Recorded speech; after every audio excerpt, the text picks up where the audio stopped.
आणि यानंतरची एक मोठी बातमी आहे। नागपूरच्या शासकीय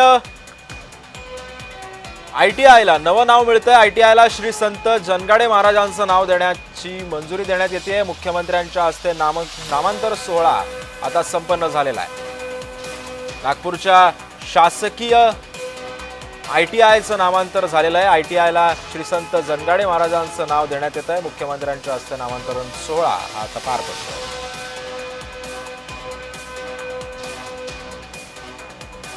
त्यामुळे मुख्यमंत्र्यांच्या हस्ते हा नामांतर सोहळा पार पडलाय। नागपूरच्या शासकीय ITIचं नामांतर करण्यात आलेलं आहे।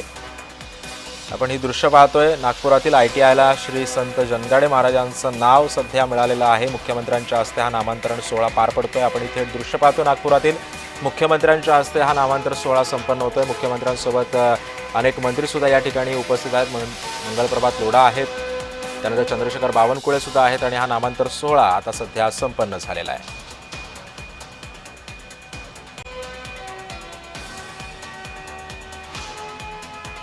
नागपुरातली ही दृश्य आपण पाहतोय आणि या संदर्भामध्ये अधिक माहिती देतात आमचे प्रतिनिधी मनोज जाळकर सध्या आपल्या सोबत आहेत। मनोज,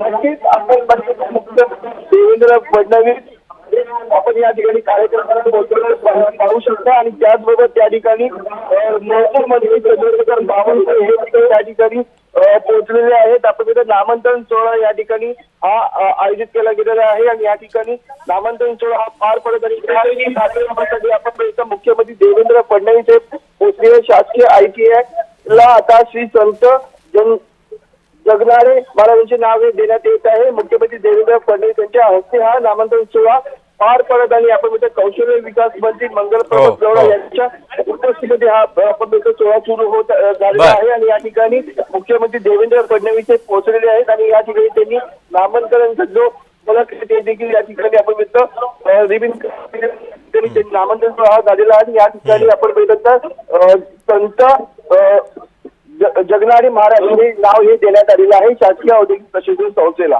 खरं आहे, नक्कीच। धन्यवाद मनोज, तुम्ही दिलेल्या अधिक माहितीबद्दल। त्यामुळे नागपूरच्या शासकीय ITIचं नामांतर झालेलं आहे। श्री संत जनगाडे महाराजांचं नाव या ITIला देण्यात आलेलं आहे। मुख्यमंत्री देवेंद्र फडणवीसांच्या हस्ते हा नामांतर सोहळा संपन्न झाला आहे।